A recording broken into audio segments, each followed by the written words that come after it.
lido para o que eu vou falar alguns minutos com vocês. Verso 31 até o 39. Nós vamos fazer o seguinte, para vocês participarem da leitura, eu vou ler os ímpares sozinho e depois juntos nós leremos os pares. O 31 diz assim: que diremos, pois, à vista dessas coisas? Se Deus é por nós, quem será contra nós?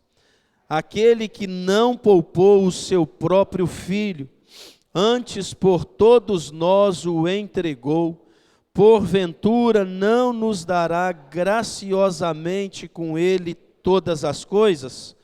Quem intentará acusação contra os eleitos de Deus? É Deus quem os justifica.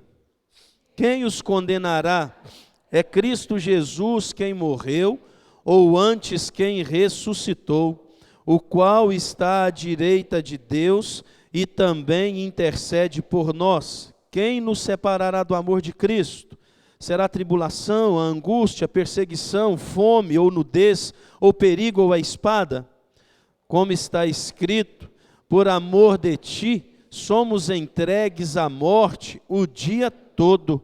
Fomos considerados como ovelhas para o matadouro.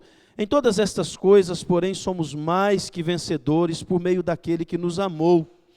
Porque eu estou bem certo de que nem a morte, nem a vida, nem os anjos, nem os principados, nem as coisas do presente, nem do porvir, nem os poderes, nem a altura, nem a profundidade, nem qualquer outra criatura poderá separar-nos do amor de Deus que está em Cristo Jesus, o nosso Senhor. Louvado seja Deus. Vamos orar e vamos embora para casa? Amém? Cadê a Pamela? Está aqui, não? Cadê a Pamela? Dei uma bobeira, meus irmãos, na última aula da escola de líderes, de falar com os meus alunos queridos, que na semana do clamor, sempre a minha pregação é a pior que tem. E aí a Pamela, diante de mim, na primeira carteira, falou: pastor, é verdade. A coisa piora. Porque eu fui brincar mais uma vez e falei: eu acho que a minha pregação não é boa, né, Pamela? Não é, pastor. Até agora eu não sei se ela estava brincando ou se eu estou em maus lençóis. Eu tenho vontade de dar uma oferta para vocês todo domingo depois que termina o culto. Vocês me escutam terça-feira, às vezes domingo de manhã e todo domingo à noite, e vocês voltam. Eu tinha que dar uma ofertinha para vocês. Amém? Nada. Amém. É um monte de Pamela aqui agora, né? Só o nonô que me entende. Formiga tem língua?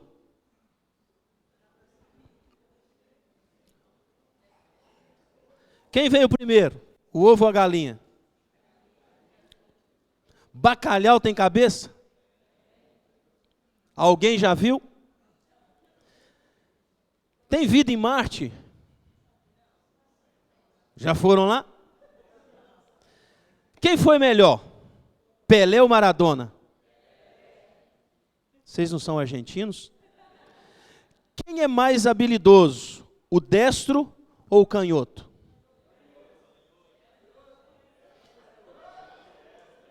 Depende qual é a sua mão boa. Agora presta atenção. Formiga tendo língua ou não, isso não muda nada na minha vida. Quem veio primeiro, o ovo ou a galinha? A única coisa que eu sei é que no almoço da nossa célula hoje, no Evento Ponte, nós comemos uma coxa e sobrecoxa assada que estava uma delícia. Bacalhau tem cabeça? Não sei, nem gosto de bacalhau. Tem vida em Marte? Não sei, se tiver, Deus sabe o propósito e Ele toma conta de quem está lá. Quem foi melhor, Pelé ou Maradona? Olha, futebol não vai levar ninguém para o céu. Quem é mais habilidoso? Habilidoso é aquele que usa aquilo que tem da melhor forma para glorificar a Deus, seja destro ou seja canhoto. Isso não muda nada. Porque tem algumas perguntas que a resposta delas Por mais que a gente busque a coerência, não faz diferença nenhuma no contexto geral da vida. Mas existem algumas que, se você não responder da forma adequada, você vai administrar a sua vida de uma forma inadequada. Por exemplo, quem assenta no trono do seu coração? Cristo Jesus ou seus desejos pessoais? Isso faz toda a diferença. Para quem eu estou fazendo aquilo que faço todos os dias? Para a minha própria glória ou para a glória do Deus que me criou? Como eu preparo o meu coração todos os dias para me apresentar no último deles, diante da pessoa de Jesus Cristo, quando a história vai ser julgada? Essas perguntas com as suas respostas fazem toda a diferença quanto à nossa eternidade. Se de um lado tem algumas perguntas que, por mais que sejam extremamente curiosidades, por um outro lado, existem perguntas que você precisa pensar muito a respeito delas. Sabe por quê? Porque se você define bem a resposta, vai haver coerência entre aquilo que você confessa com aquilo que você faz. Se você de fato tem a compreensão de que quem está sentado no trono do seu coração é Cristo, você não tira os pés da sua casa para fazer qualquer movimento onde Ele não seja o protagonista final naquilo que vai ser ganho, ou às vezes naquilo que vai ser perdido. Porque você respondendo que é Cristo que assenta no trono da sua vida, a sua vida tem um Senhor, e por causa desse Senhor você vive ou morre, desde que o nome dele seja glorificado. Agora, se você fala que no trono da sua vida não é Cristo, aí então você está vivendo debaixo de um egoísmo que vai te conduzir para longe dele, talvez até mesmo na eternidade. Quando nós olhamos, meus irmãos, para o capítulo 8 de Romanos, nós estamos diante do texto talvez mais extraordinário quanto a garantias que a Bíblia apresenta para nós. É uma completude em 37 versos. Uma obra de arte. É como se o apóstolo Paulo, até no capítulo 7, estivesse andando com os homens na terra e mostrando para eles algumas verdades. Quando ele chega no capítulo 8, ele vai fazer um voo alto. E lá de cima, ele tomando os homens pelas mãos, apresenta para eles o seguinte: está vendo tudo que eu falei até agora? Olha para vocês verem o que isso garante para a nossa vida presente e para a nossa vida futura. Aí ele traz essas garantias no capítulo 8. O capítulo 8 do apóstolo do Evangelho de Romanos, talvez o que Paulo queira ensinar para nós é o seguinte: o Evangelho que nos transforma de dentro para fora. O Evangelho que nos transforma de dentro para fora. Sabe por quê? Porque entendendo a mensagem desse capítulo, nós vamos administrar a nossa vida a partir das certezas que temos na pessoa de Jesus. Aí tanto faz a água ir para cima ou ir para baixo, nós vamos estar com coerência naquilo que vamos fazer.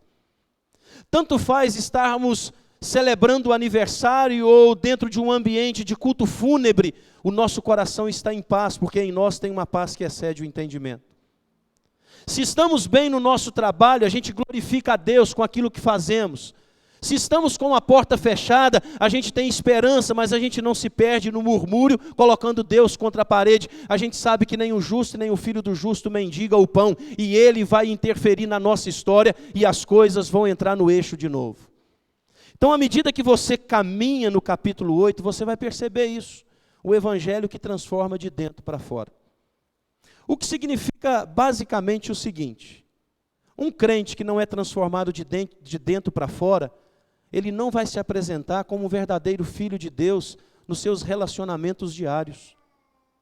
Agora, quando é de dentro para fora, aí a gente é o mesmo sempre, glorificando a Deus em tudo que é, em tudo que faz e em tudo que deseja. Esse é o movimento do capítulo 8.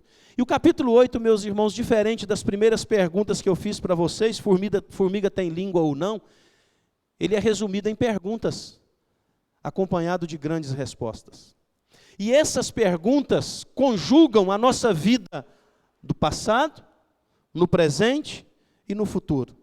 Por isso é necessário observar o que o apóstolo Paulo está perguntando e ao mesmo tempo qual é a resposta que ele está trazendo para nós nessa noite. Então a primeira pergunta está aí no verso 33 e 34, você vai ler junto comigo o verso 33 e 34. Vamos lá? Quem tentará acusação contra os eleitos de Deus? É Deus quem os justifica. Quem os condenará?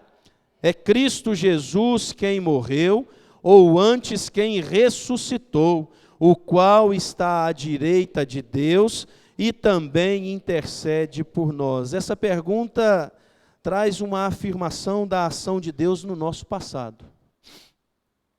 É uma garantia daquilo que já foi feito. E aí a gente precisa pensar um pouco na história. Porque se entendermos o que Paulo está perguntando e ao mesmo tempo respondendo como garantia, nós vamos caminhar, meus irmãos, na ideia de que há uma sequência sendo trazida nesse capítulo. Se você ler logo o primeiro verso do capítulo 8, você vai encontrar que nenhuma condenação há para aqueles que estão em Cristo Jesus. E essa condenação era uma possibilidade. E Paulo, até o capítulo 7, vai explanar essa possibilidade da condenação, que todo ser humano era merecedor dela. Porque lá no capítulo 3, verso 23, Paulo vai dizer que todos pecaram e destituídos foram da glória de Deus, ou carecem da misericórdia de Deus. Lá no capítulo 6, verso 23, ele vai dizer o salário do pecado. Qual é o salário do pecado? A morte. E você caminhando nesse movimento histórico, você vai ver que de fato o pecado criou cismas, criou barreiras, criou situações que não mais dava a possibilidade de Deus tratar a sua criatura de uma forma paterna, mas havia ali agora estabelecido uma inimizade. O ser humano inaugura no jardim do Éden uma forma indevida de relacionamentos. O pecado quebra os relacionamentos entre criador e criatura, entre criatura e entre os seres humanos e a natureza. Você pode ver que não sobrou nada. O pecado tocou em tudo. O pecado tocou a nossa faculdade. O pecado tocou os nossos desejos. O pecado tocou as nossas relações. O pecado destruiu tudo aquilo que até então era perfeito, porque Deus se expressou no ato da criação perfeita dele. O pecado fez Deus expulsar do jardim do Éden aquilo que de forma pessoal ele criou e ao mesmo tempo se assoprou nessas pessoas. O pecado, meus irmãos, é tão cruel que faz com que as nações briguem entre si, matando inocentes de forma cruel. O pecado é tão complicado que ele vai numa progressão, fazendo com que hoje nós tenhamos a possibilidade de vermos em algumas reportagens, em alguns veículos de comunicação, uma mãe que mata o filho com requinte de crueldade, porque esse filho estava atrapalhando a relação dela com a outra mulher. Você vai ver que filhos matam os pais de forma cruel, porque os pais, de certa forma, atrapalhavam a felicidade deles.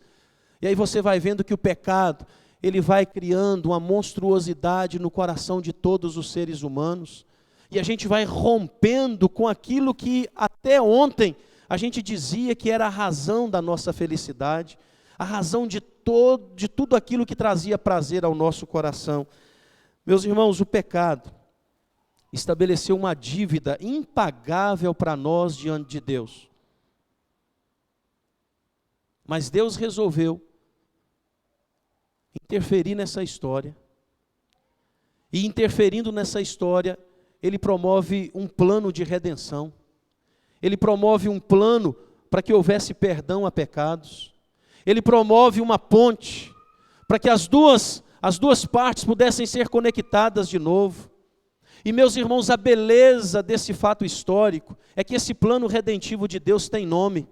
Esse plano redentivo de Deus esteve entre nós, esse plano redentivo de Deus é Jesus Cristo. E Jesus, quando entra na história, Ele vem, meus irmãos, e Ele se veste verdadeiramente de ser humano. E Ele traz sobre si as mazelas dos pecados do homem. E ele leva isso tudo lá para o madeiro, para a cruz. E quando na cruz do Calvário está ali morrendo alguém que era perfeito, o Cordeiro de Deus, meus irmãos, abre para nós uma possibilidade de fato nunca mais ter a possibilidade de sermos condenados por qualquer coisa que tenhamos feito, que façamos ou que viemos a fazer diante do Senhor. Preste atenção, porque lá na frente eu preciso te explicar isso. Senão você vai sair daqui da igreja falando assim: o pastor disse que Deus nos salvou em Cristo, então a gente pode pecar à vontade. Claro que não. Eu vou te explicar isso um pouco lá na frente, mas preste atenção, em Jesus Cristo, Deus resolveu o problema do meu pecado. Em Jesus Cristo, Deus absorveu essa ideia de que no sofrimento do seu Filho, nunca mais o inferno será uma possibilidade para mim e para você. Jesus Cristo resolveu o problema do nosso passado. Jesus Cristo resolveu a dívida que nós não tínhamos condições nenhuma de pagar. Ele aplacou a ira de Deus contra a nossa vida. Ele aplacou a sanha de Deus em condenar os pecadores, de uma forma que agora Ele não mais olha para mim e para você com os olhos nus, mas agora Ele olha para mim e para você pela lente do seu Filho Jesus Cristo, e aí então Ele se lembra que na eleição que Ele fez, por meio do objeto que foi Jesus Cristo, o objeto da cruz do Calvário, não há condenação nem para mim nem para você mais. O inferno jamais conhecerá a minha vida e jamais conhecerá a sua.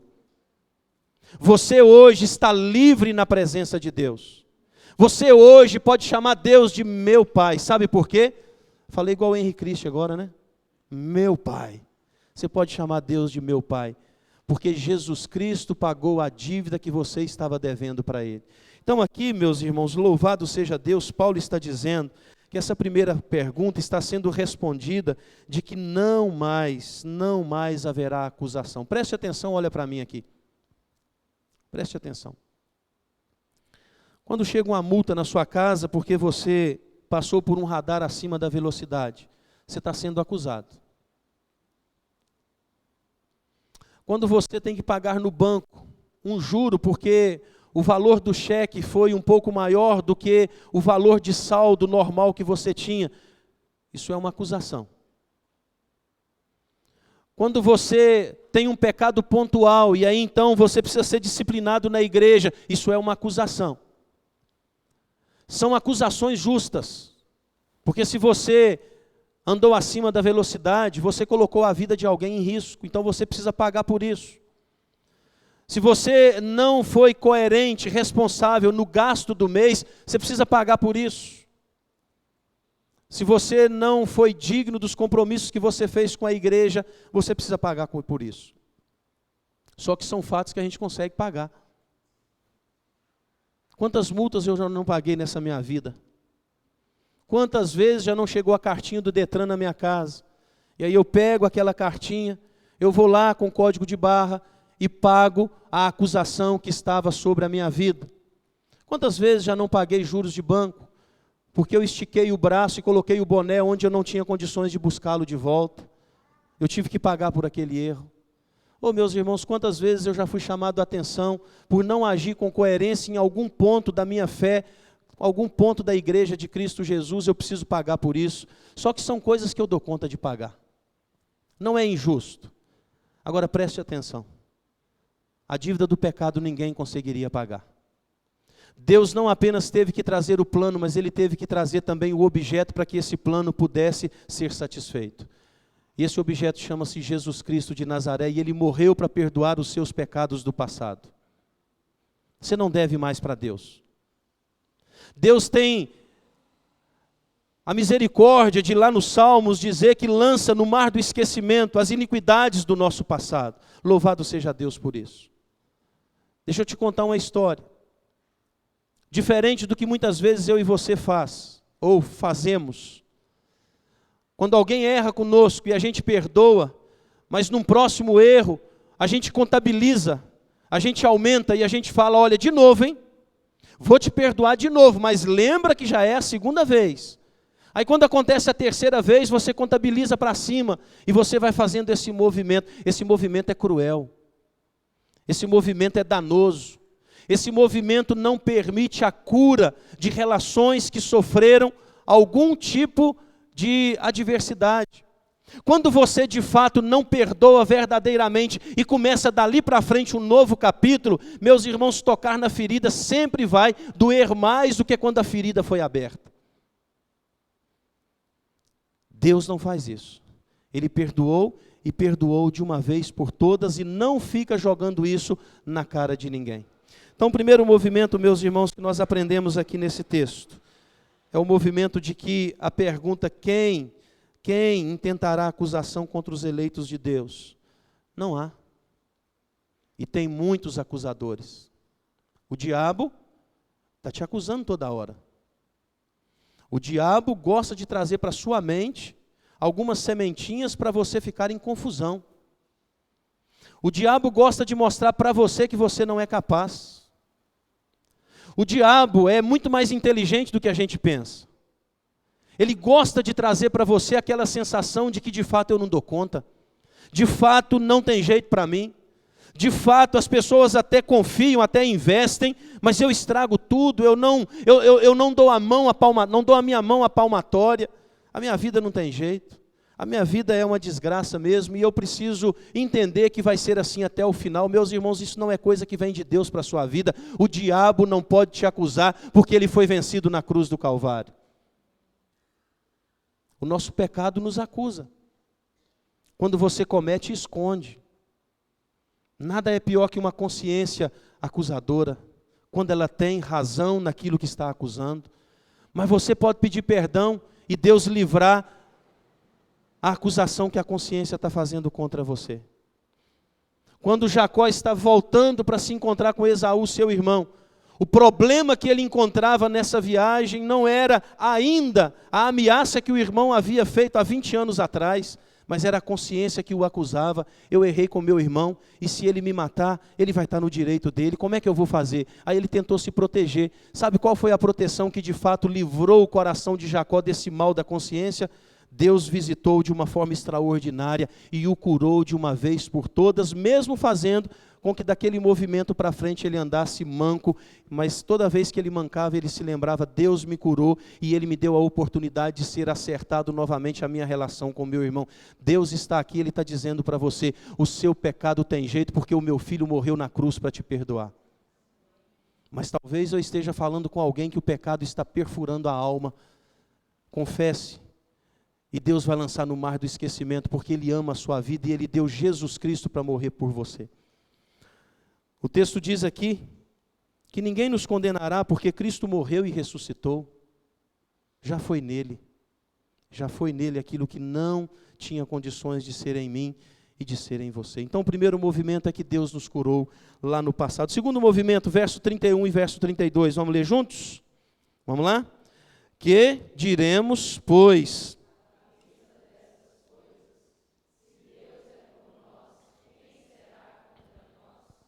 Aquele que não poupou o seu próprio filho, antes por todos nós o entregou, porventura não nos dará graciosamente com ele todas as coisas? Aqui, meus irmãos, essa segunda pergunta com a resposta que vem logo em seguida, é uma afirmação da ação de Deus no nosso presente.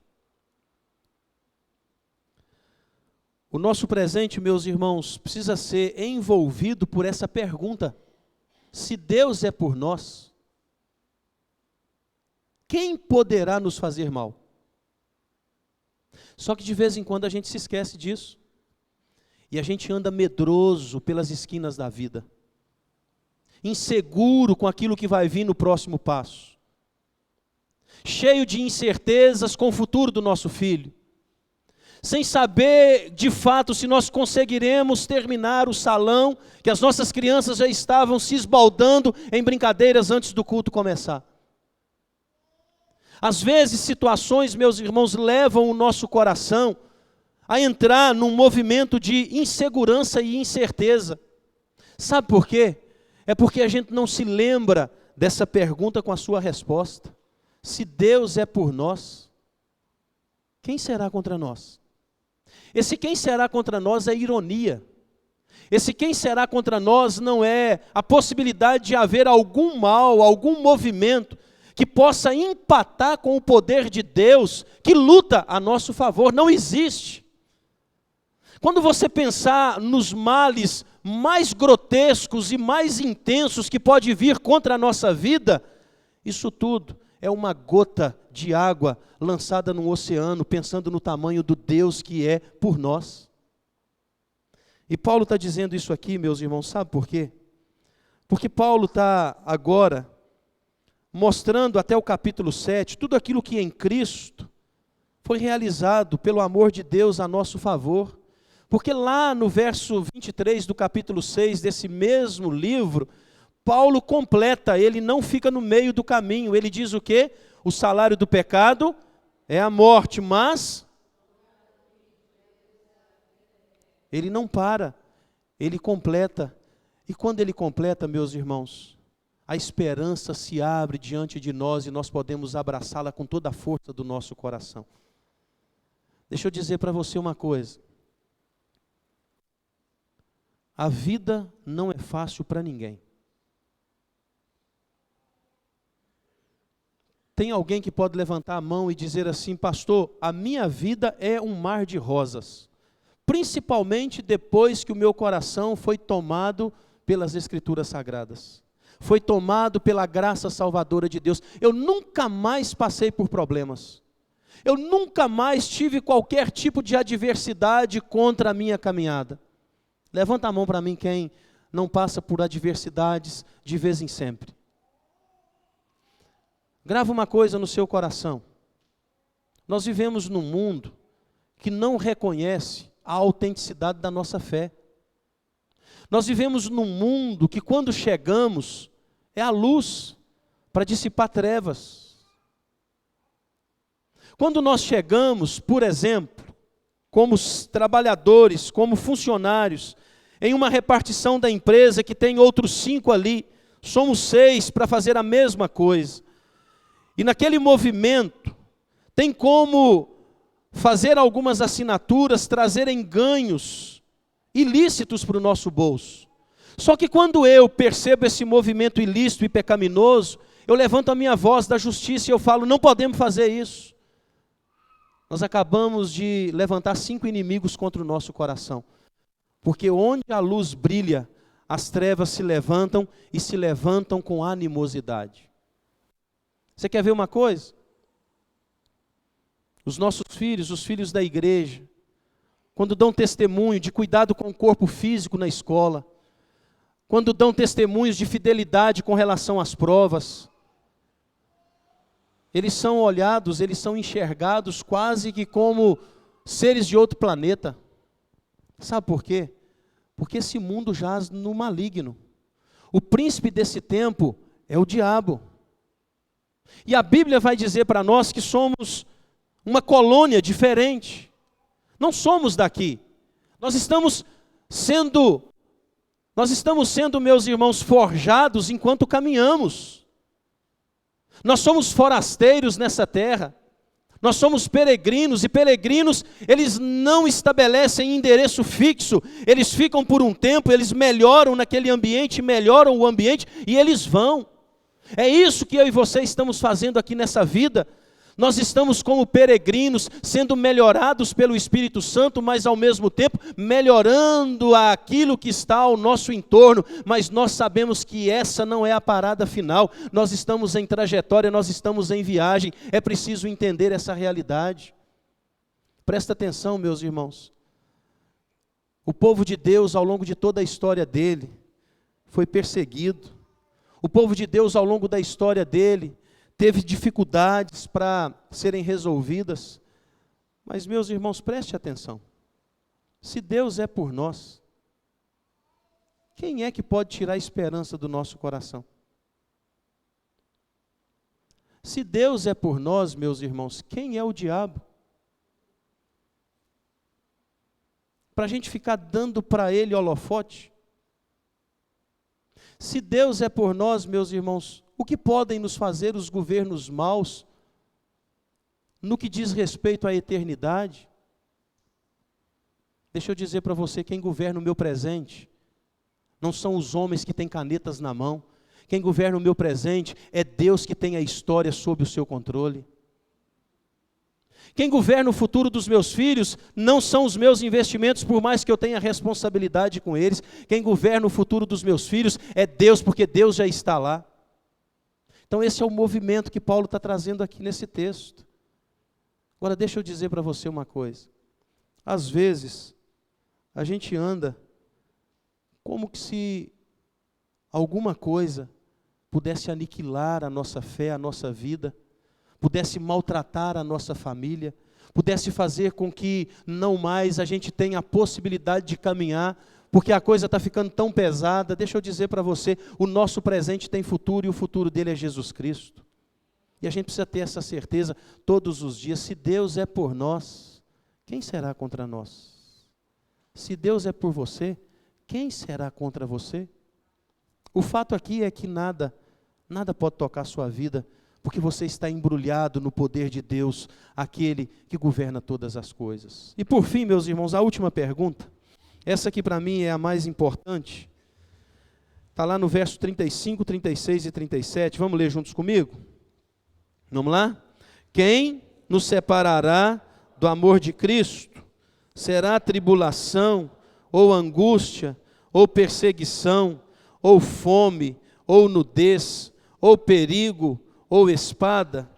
Como está escrito, por amor de ti, somos entregues à morte o dia todo, fomos considerados como ovelhas para o matadouro. Em todas estas coisas, porém, somos mais que vencedores por meio daquele que nos amou. Essa pergunta com a sua resposta afirma as garantias de Deus com relação ao nosso futuro. Como eu mencionei, o povo de Deus sempre foi atacado nessa vida. Você vai lá no Egito, o povo de Deus está sendo atacado pelo faraó, que assume o trono 400 anos depois de Moisés. Ele não conhecia a história de Moisés. E ele percebe o povo de Deus crescendo, e crescendo com sabedoria, crescendo em força, crescendo em números, e aí ele fica com medo de perder o trono. O que ele faz? Ele começa uma perseguição implacável, ao ponto de determinar que deveria ser morto todos os meninos até 2 anos de idade, os meninos israelitas. Quando você vai lá para Neemias, ele reconstruindo a cidade de Jerusalém, reconstruindo os muros e o templo, você vai ver que se levanta contra o povo de Deus.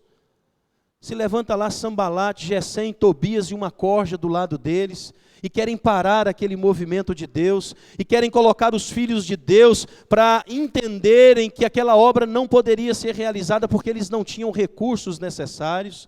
Quando você vai para a Babilônia, você lembra lá? Perseguindo a igreja de Deus, os filhos de Deus, lançaram Sadraque, Mesaque e Abednego dentro da fornalha de fogo. Daí a pouco lançam na cova dos leões Daniel, todos filhos de Deus que representavam a igreja do Senhor.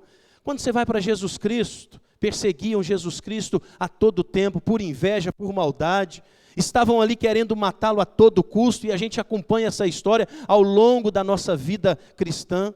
O que fizeram com os apóstolos? Lançaram-nos em cativeiros, lançaram-nos nas prisões. Quantas vezes bateram neles no meio da rua, mataram muitos deles com crueldade. Meus irmãos, o que fazem com irmãos nossos agora em países fechados? Tem irmãos nossos hoje com sentença de morte. Tem irmãos nossos hoje perseguidos e perseguidos como animais. Tem missionários que estão passando ao fio da espada nesse exato momento. Meus irmãos, é assim ao longo da história do povo de Deus nessa terra. Nós seremos perseguidos, e aqui Paulo enumera algumas situações que são reais. Quem aqui não tem medo da morte? Levanta a mão para mim. Você pode não ter medo da consequência dela, mas o medo da morte é necessário. Por isso a gente preza pela nossa saúde. E prezando pela nossa saúde, nós glorificamos o doador da vida. Perseguição, quem quer ser perseguido? Quem quer lutar, meus irmãos, com profundidade? Quando nós entramos numa situação onde não vemos a solução de forma imediata e o coração se aprofunda na incerteza, ninguém gosta. A gente gostaria de sombra e água fresca, não é verdade? A gente gostaria que a vida fosse igual nós estávamos ontem lá na roça da Fane e do Noca, cantando os parabéns para o aniversário do Giló e do próprio Noca. Meus irmãos, a gente olhava para um lado, estava saindo comida. A gente olhava para o outro, estava saindo um outro tipo de comida. A gente olhava para frente, outra coisa nova sendo feita. E aí, meus irmãos, foi churrasco, aí foi arroz com vinagrete, aí foi milho verde assado, milho verde cozido, aí veio também o mingau de milho verde, e tinha queijo, e tinha café com leite. Meus irmãos, isso é a vida que todo mundo pediu para Deus. O problema é que nós tivemos que vir embora quando a gente ficou cheio. Vindo hoje da nossa célula, o Lourenço tem umas tiradinhas assim que são massa demais. Vindo da nossa célula, estava eu, ele, o Ítalo e só tinha jovem no carro. Eu, o Lourenço, o Ítalo e a Ayla.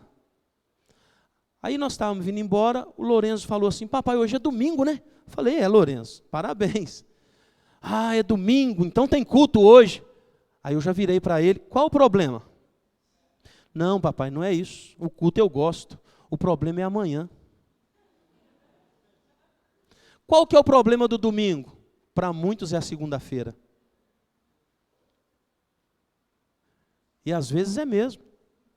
Conta para pagar, exame para realizar, emprego para procurar, emprego para ir se ofertar a ele. E tem hora que o emprego dá vontade de falar assim: não, chega, tá bom, já não aguento mais. Já dei tudo que tinha que dar aqui. Agora acabou. Vou fechar esse negócio, vou procurar um outro. Aí procura um outro. Daí a pouco está com vontade também. Oh, meu Deus, o problema do meu domingo é a segunda. Meus irmãos, trabalho é trabalho para qualquer um.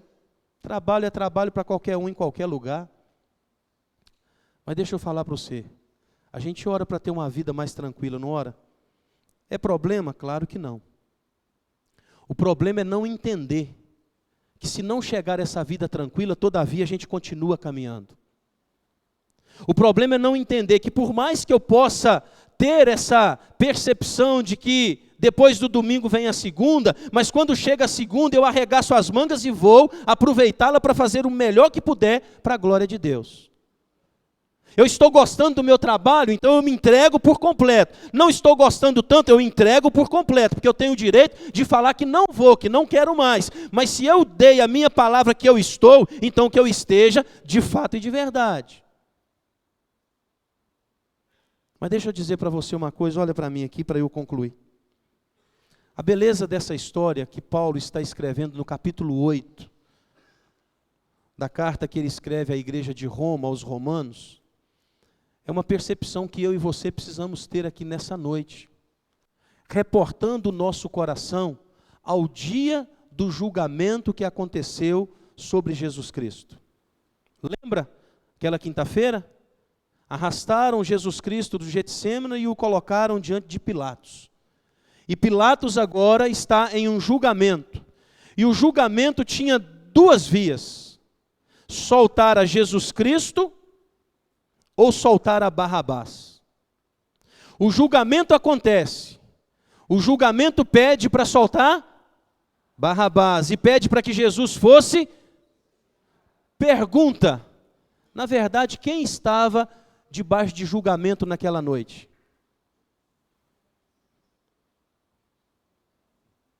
Quem estava debaixo de julgamento naquela noite era Pilatos. Quem estava debaixo de julgamento naquela noite, meus irmãos, era aquele povo que não entendeu Jesus Cristo. Deixa eu dizer para você uma coisa. Quando Sadraque, Mesaque e Abednego ficaram de pé diante da estátua de Nabucodonosor, e todos os demais se ajoelharam, a maioria foram os três. A minoria foi quem se ajoelhou. Porque, preste atenção no que eu vou te dizer.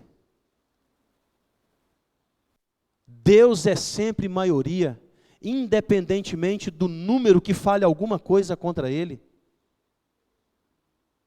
Quando Jesus Cristo está diante de Pilatos e daquela multidão, e ali então ele tem a sentença da morte e morte de cruz, na verdade, meus irmãos, o que estava acontecendo ali é simplesmente o fato: aquele que entender que quem está morrendo é o Salvador dos homens, estará do lado da maioria. Vai ter a mão de Deus a seu favor. E se Deus é por mim, quem será contra mim? A grande questão é, nessa noite, entendermos de que lado nós estamos. A grande questão nessa noite é você olhar para o seu coração e se perguntar: eu estou a favor de Deus ou eu estou contra Deus? Eu estou do lado de Jesus Cristo e aparentemente os homens estão me condenando? Ou eu estou do lado de Jesus Cristo e sendo vencedor acima de qualquer percepção humana? É preciso responder isso nessa noite. Porque somente em Jesus Cristo nós seremos seguros para sempre. Somente em Jesus Cristo nós seremos seguros para sempre. Aquele que não poupou o seu filho, haverá de poupar alguma coisa que nós precisamos para que seja completada a obra que Ele mesmo começou em nós? Paulo vai dizer que nada poderá nos separar do amor de Deus que está em Cristo Jesus. Louvado seja o nosso Salvador. Quem tentará acusação contra os eleitos de Deus? Não sei, mas que nos acusem. Todavia, no tribunal da eternidade nós somos absolvidos pelo sangue do Cordeiro.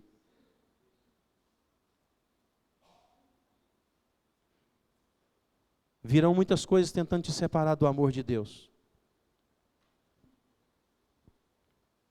Virão muitas coisas para tentar nos separar do amor de Deus. Mas se você responder essas perguntas da forma correta que Paulo está nos ensinando, o coro dessa música é: nada poderá nos separar do amor de Deus, porque nós estamos guardados em Cristo Jesus. Você está guardado em Cristo Jesus? A sua família está guardada em Cristo Jesus? Então eu quero te convidar a ficar de pé. Nós vamos orar, meus irmãos.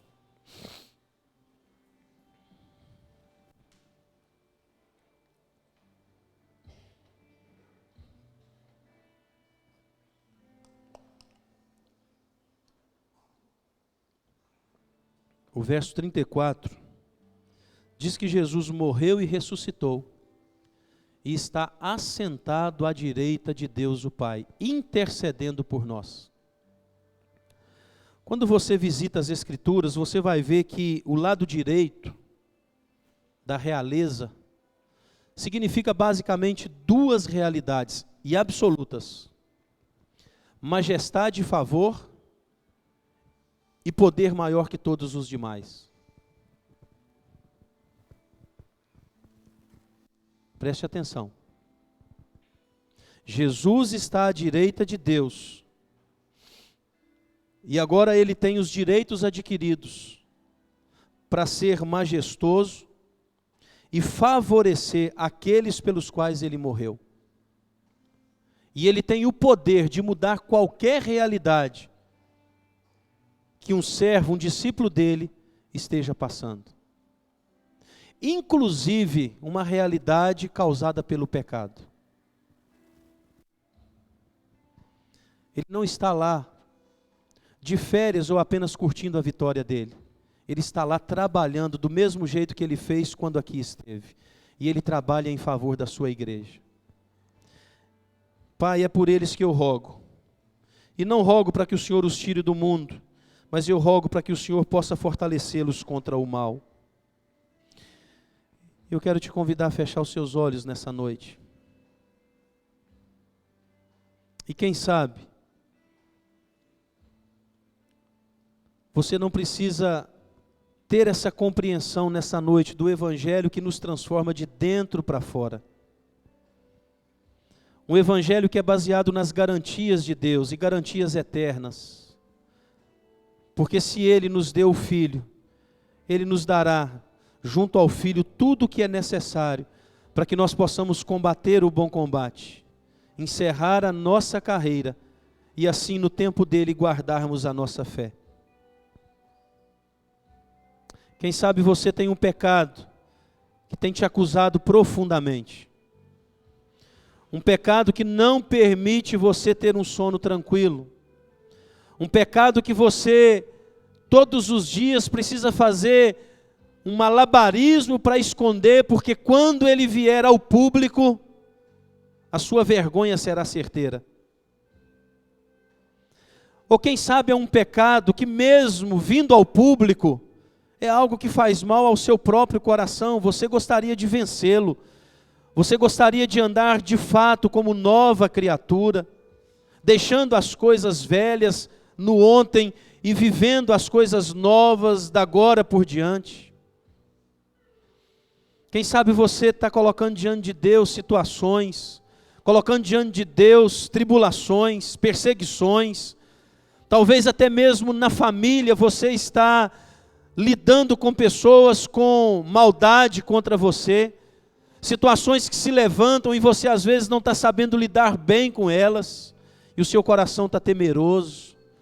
Deixa eu dizer para você, Jesus Cristo está aqui nessa noite, e nele o texto fala que nós somos mais do que vencedores. E por quê? Porque ele nos ensina a vencer todas as nossas adversidades, até mesmo a adversidade da morte. Nem a morte é capaz de nos separar do amor de Deus que está em Cristo Jesus. Então eu quero te dar a oportunidade para você visitar o seu coração nesse momento. E quem sabe, você não precisa pedir força. Quem sabe você não precisa pedir uma revelação de Deus para o seu coração nessa noite.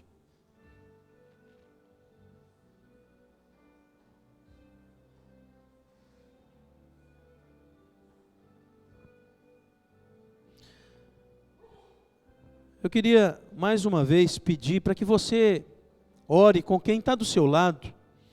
Claro que você não vai confessar pecado aí, você não vai confessar talvez uma fragilidade, você não vai nem expor um sonho, uma necessidade agora, vocês vão simplesmente orarem um pelo outro.